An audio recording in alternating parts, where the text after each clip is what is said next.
Tired from a strenuous weekend? Spring fever give you the wanderlust? Want to get away from it all? We offer you Escape.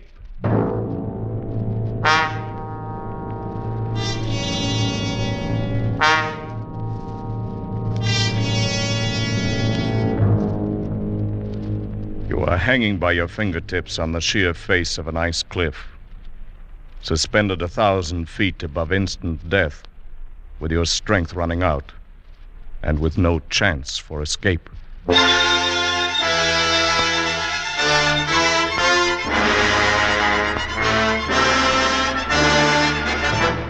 Escape, designed to free you from the four walls of today for a half hour of high adventure.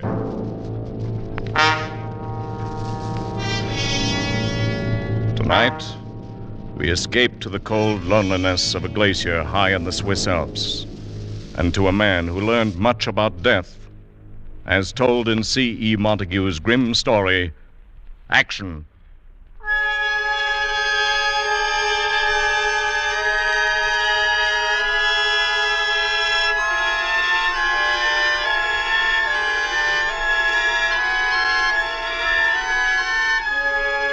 High in the Swiss Alps, well above 12,000 feet, a man clings with desperation to the frozen glass wall of the Charlie Glacier, hands and feet jammed into shallow steps chopped in iron-hard ice.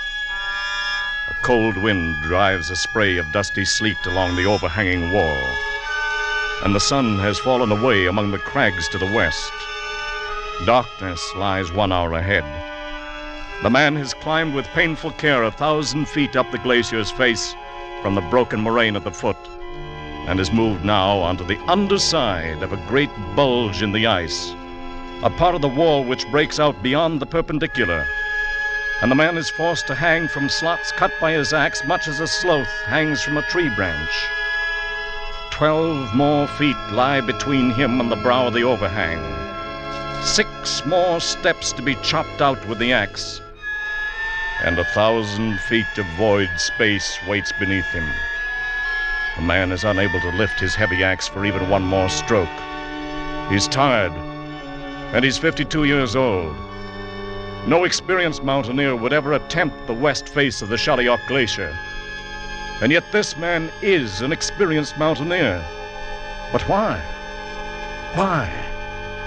What strange events have conspired to bring him along the path of his life and leave him hanging now in peril on the brink of eternity? Through what shadows has that path led him, and where are those who saw him pass? Can we ourselves move back along it, move back step by step against the river of time, move backward along the life path of Christopher Bell?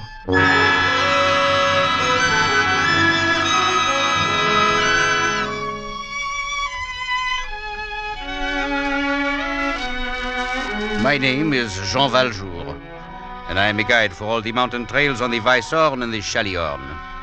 I talked with Mr. Bell this morning as he was leaving the village, though, of course, at the time I did not know that was his name. The season is over, you understand. Winter will come in another week or two, and most all the visitors are gone. So you see, I was very surprised to hear a stranger call out to me in English. Hello there. Bonjour, monsieur. I mean, good morning, sir. Good morning.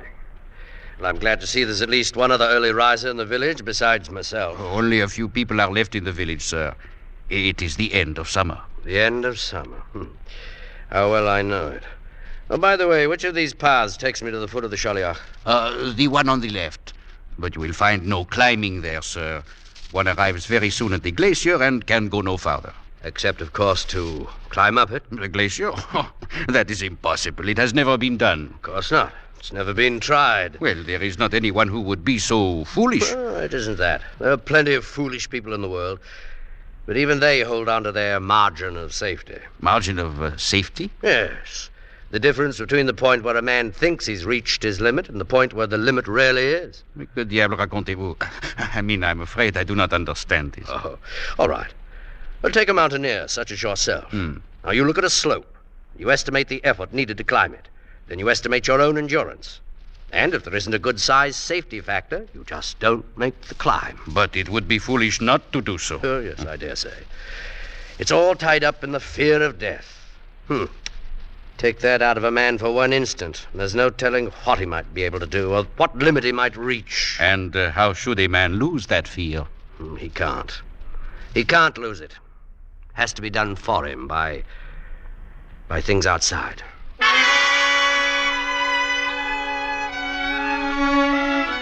He turned and left me then, this Mr. Bell. Walked up the path toward the glacier.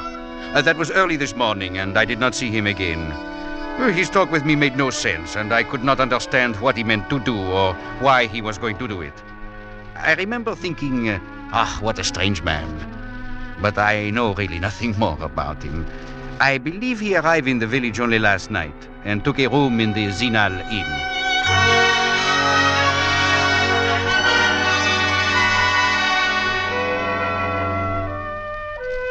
My name is Greta de Gaspar, and I'm staying out the week here in Zinal to close up the inn for the winter. I have known Mr. Bell for the last 30 years. Always before, he came in the summer season for the climbing, and I was most surprised when he arrived last night. I opened one of the rooms and found something for him to eat, and then later we sat and talked in front of the fire in a big empty lounge. This is very good coffee, Madame Gaspar. Oh, thank you, Mr. Bell. Had you let me know, I would have had everything ready for you, just like all the other times. Like all other times, eh? Now, this one's a little different, Madame Gaspar. You might call it a special visit. It is all so different now from the old days. Then it was you and your madame would come here, and it was Gaspar and I. And the summer seemed to last forever. I thought everything would be forever when she was alive. Now I'm really alone in the world. As I am. And it is not good to be alone. It gives one little reason for living and makes one no longer afraid of dying. Yes, but there are stronger reasons for that than just being alone. Mr. Bell, you look so strange. Is there something troubling you? Why, no. Not now. Oh, there may have been, but not now. Well, I shall be leaving quite early in the morning for a climb, so I think I'll go on to bed. Good night, Madame Gaspar.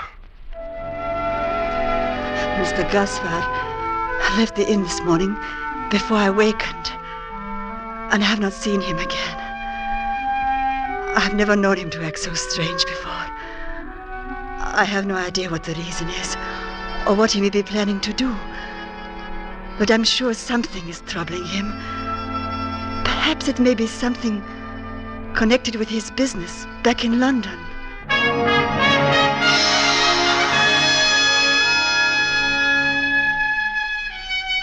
My name is Matthew Bruff. I've been chief clerk in Mr. Bell's London office over the past 25 years. I've always found him to be a considerate and dependable employer. I've never noticed anything you might call unusual about him until one day about 3 weeks ago. Mr. Bell entered the establishment a bit late, as I recall, and passed immediately into his own office without acknowledging my customary greeting. A little while afterward, he sent for me. Well, Matthew, where do we go from here? I can't say that I follow you, Mr. Bell. Well, I mean, the company's on a steady footing, so if we use our heads at all, we don't stand much chance of losing anything. Our position is quite secure. On the other hand, we can't expect to do any more growing. We're through expanding. From now on, it's just a matter of operation. A most enviable condition, sir. Is it? There's nothing more to look forward to, nothing more to work for. So, as I said, where do we go from here? Matthew, I'm putting you in charge of the business, turning it over to you, effective this week. Mr. Bell, you can't possibly mean that. Oh, yes. I've just decided. But what are you going to do? I'm taking a trip. I'm going to Switzerland. Climb a mountain. Oh? Oh, well, then at least it's only temporary, just for whatever time you're gone. That's right. Yes, for whatever time I'm gone. Just for whatever time I'm gone. Before the end of the week, he had arranged all the necessary papers and had left London. I haven't heard a word from him since, though I presume he's somewhere in Switzerland. Actually, however, I haven't the faintest idea where Mr. Bell may be right at this moment.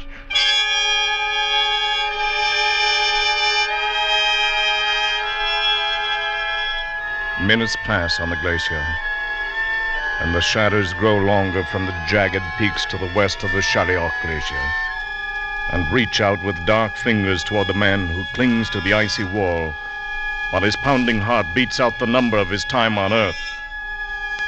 Already those shadows have flowed into the awful depths below his swaying figure, blurring the sharp points of the tumbled rocks 1,000 feet down, and making the harsh void seem soft and inviting.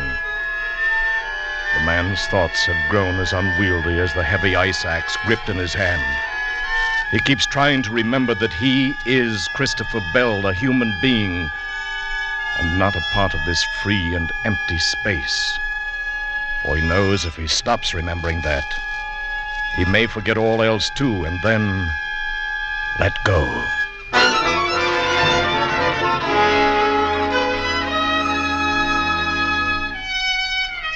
There's been no reason for trying to locate Mr. Bell, since nothing of any importance has occurred during these 3 weeks. I'm sure he's quite all right. Only one thing still puzzles me a bit. The remarkable change in him on that morning 3 weeks ago. I never heard him talk like that before. And whatever the reason for it, I'm quite sure it was something that happened that morning before he came to the office.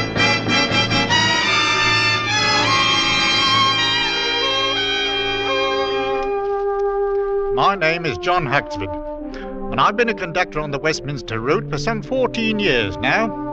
And during all that time, Mr. Bell has been a daily passenger of mine on the early morning inbound run. As I recall it, the first time anything you might say out of the way ever happened between us was one morning about 3 weeks ago. I saw Mr. Bell waiting at the usual place, so I signalled to the driver to stop. Oh, good morning, Mr. Bell. Good morning. I'll be right there. Here now, let me come down and help you, sir. I'll make it. If you just take my arm, Mr. Huxford. My arm, please. But I have taken your arm, Mr. Bell. Oh, yes, of course. I'm sorry. Up we go now. There you are, sir. Thank you. I had a bit of a shock this morning. I'm all right now. Well, if it's all right now, that's fine, I say. Now take hold of the strap there now. Oh, yes, of course. Oh, let me see. I have the fare here somewhere. Oh, yes, here you are. Thank you, sir. And thank you. I'm afraid you've brought something home to mind. I don't understand what you mean, sir. Well, Mr. Huxford, have you ever had anyone take your arm and help you up a flight of steps? No, and I might say that I hope the day never comes when I... well, I'm sorry, sir. Not at all. Thank you, Mr. Huxford. Thank you very much. I don't rightly know what was wrong with him, though it's certain that something was. I haven't seen him for nearly 3 weeks now. I can't imagine what it might have been what happened to him that morning before he got on the bus. My name is Jenkins. I've been Mr. Bell's personal valet for the past 12 years and 7 months. The master's travelling somewhere on the continent just at present. Been gone something over 2 weeks now. Decided rather suddenly, I believe. In fact, I rather think something happened one morning about 3 weeks ago that caused him to make up his mind. I really haven't the faintest idea what it might have been. I can remember noticing a very strange look on his face when he came down to breakfast that morning, but thought nothing of it at the time. Good morning, Jenkins. Good morning, sir. I trust you had a pleasant night's rest. Yes, I did. Thanks, Jenkins. Having the usual, orange juice, toast, and tea. No, I want nothing except some coffee. Very well, sir. I'll bring it right away. I can't let him find out. I can't let anyone find out about it. Maybe it's a little better now. Maybe it's going away. Maybe I'm giving it too much importance, but... No, it's still there. That same lack of feeling clear down the whole right side of my body. There, I can move my arm and leg all right. There's no feeling in them. They're numb. It's simply that at 52 years of age, I've had a light stroke. Your coffee, sir. Oh, thank you, Jenkins. Would you care for something more, sir? No, that's all. If you'll pardon me, sir, you don't seem quite yourself this morning. I do hope you're not ill. No, I'm all right, Jenkins. I hope you won't mind my saying this, Mr. Bell, but you don't take very good care of yourself anymore. Oh, please, It's been years now since you had a checkup, not since the mistress passed away, in fact. I'm quite all right, Jenkins. I'm quite all right. Yes, sir. I'm relieved to hear it, sir. I'll bring your paper now, sir. Good Lord. Is this what a man slaves his life away for? To end up helpless, dependent on others? To be wheeled about, put out in the sun, taken in like some great fat larva? It's disgusting. Pardon me, sir. I didn't quite hear you. Oh, nothing, Jenkins. Here's your paper, sir. Oh, thank you. Please call if you need anything else, sir. I'll be in the pantry. I couldn't go on that way. I'd rather not go on. I've got to face it. This stroke is the first warning. There'll be others, worse ones. And in a short time, I'll be helpless. There must be some way out. Not suicide, but some way. There's got to be some way.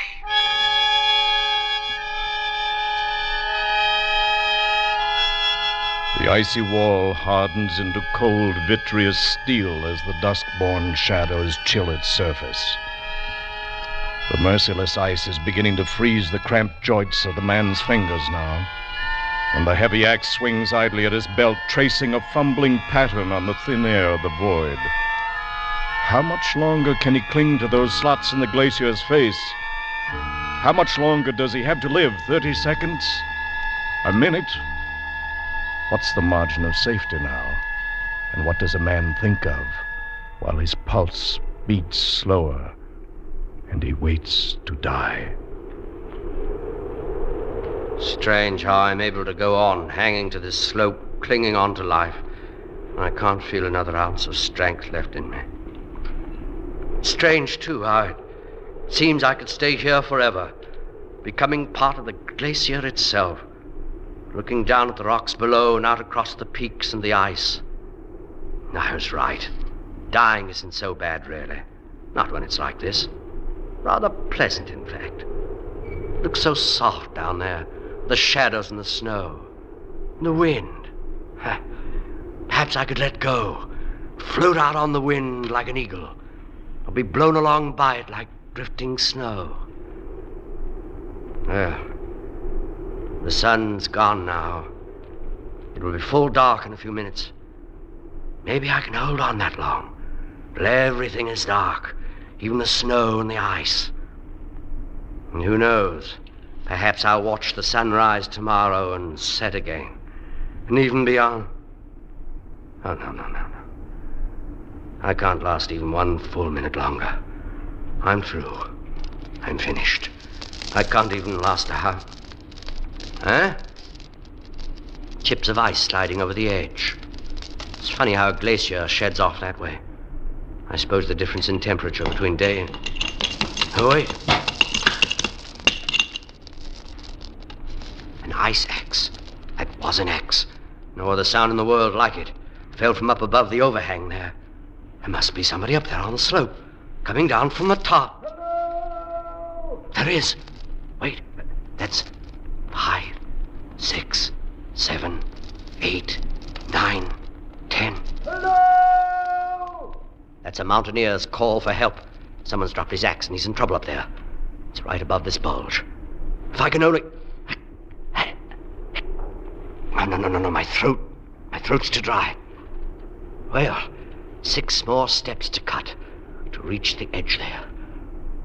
All right. 6 more steps. I was done in. I was finished. And now... Now... 5 more steps.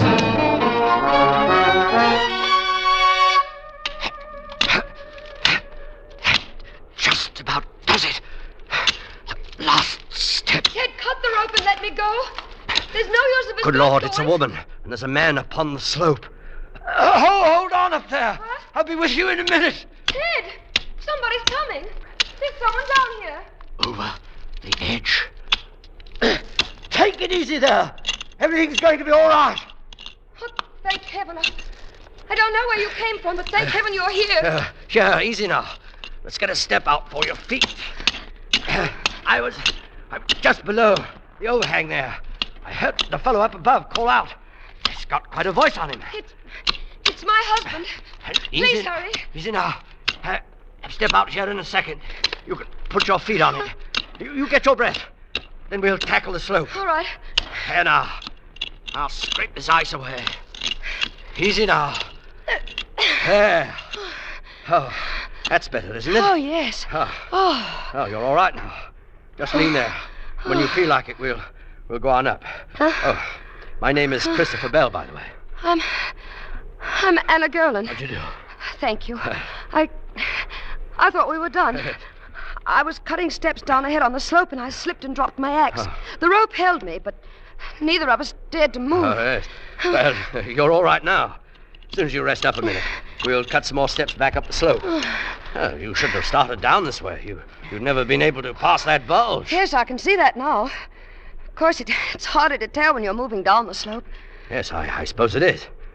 You were coming up the slope, weren't you? Yes, I came up from the foot. Alone and without a rope. And you deliberately climb onto the underside of an overhanging wall. Well, let's just say we're both foolhardy. Is that what you call it? If you've got your breath back now, suppose we start up the slope. Oh, here, I'd like to take my axe and cut the first step. You'd trust me with it? After I dropped my own? Oh, anybody could make a mistake like that, dropping an axe. Or climbing up under an overhang.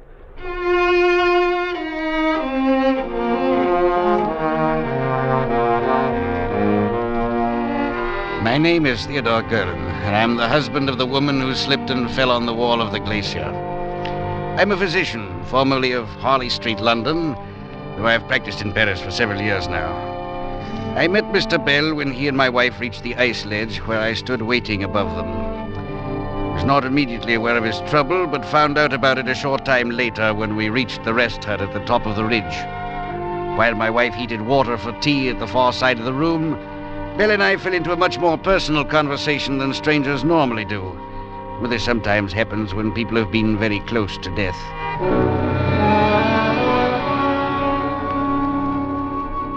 At any rate, Dr. Gerlin, well, you can see how it is. The life of an invalid doesn't seem very appealing to me. Tell me something, Mr. Bell. Huh? I gather you were pretty well done in when I called out there on the glacier. You couldn't lift a hand. Then how do you account for being able to chop 6 steps into that ice in a matter of some 5 minutes? I don't know exactly. I was through. I couldn't have lasted 30 seconds more.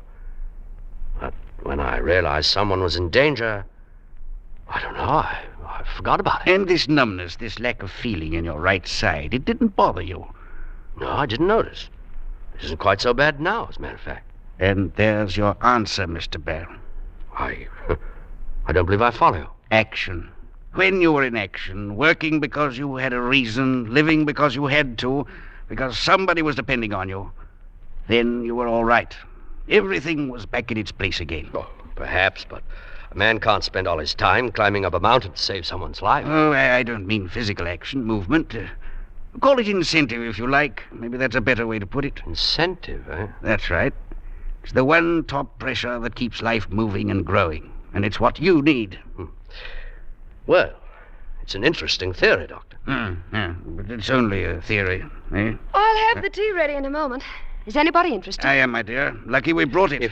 If no one minds, I believe I'll have a turn outside while we're waiting. Of course not. Only be careful out there in the dark. The ridge breaks off pretty sharply here. Oh, yes, I'll be careful. Oh, Dr. Gerlin. Yes? If things were turned around, I wonder if it would be any more than just a theory to you.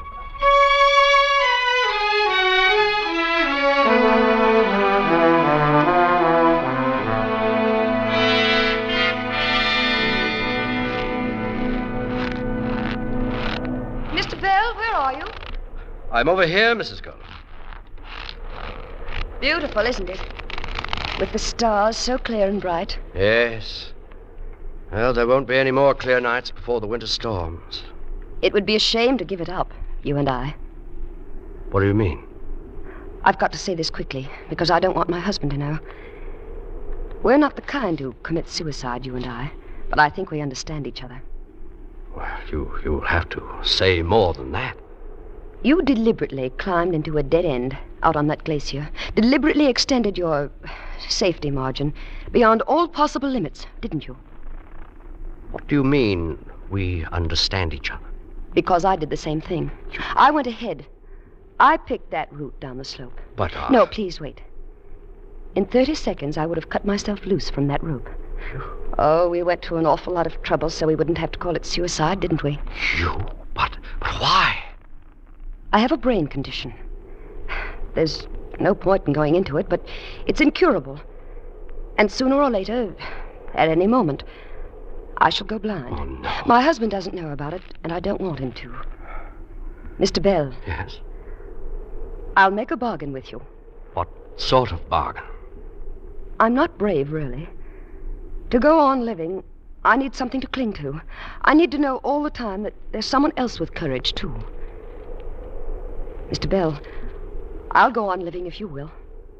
I'd say you're amazingly brave. If I were, I could do it alone, without having to make myself dependent on you and your courage. Well, that sort of thing could work both ways. I wouldn't dare let you down. Nor could I you. Do you want to make the bargain? Shall we go on living, Mr. Bell? As I said before, I am Dr. Theodore Gerlin, and I met Mr. Bell some 3 hours ago on the Charlie Glacier. At the moment, he's outside the hut a few yards away talking to my wife. I can hear the sound of their voices, but I can't make out the words. However, I know what they're talking about, what his answer will be. My wife and I discussed that before she went out to join him. You may have heard of my wife, incidentally, though it would likely have been under the stage name she uses in the Paris theater. You see, she's quite a talented actress.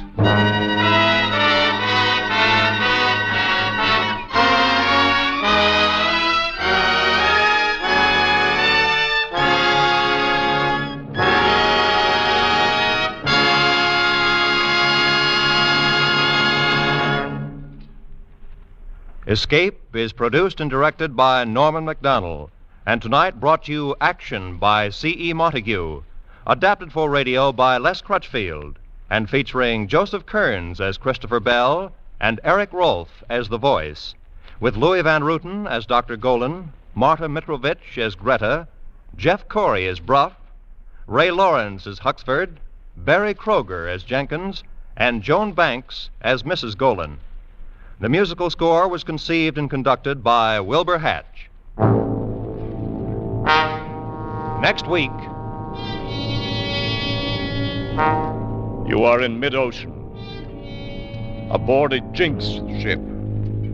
Already 3 men have died, and you know that some malignant force is aimed at you. And you cannot escape.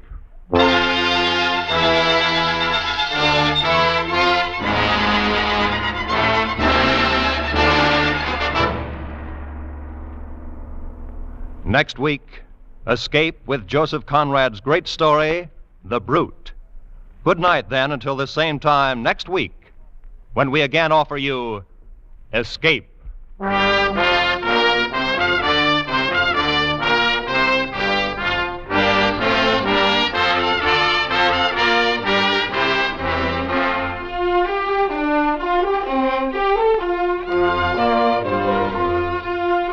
This is CBS, where 99 million people gather every week, the Columbia Broadcasting System.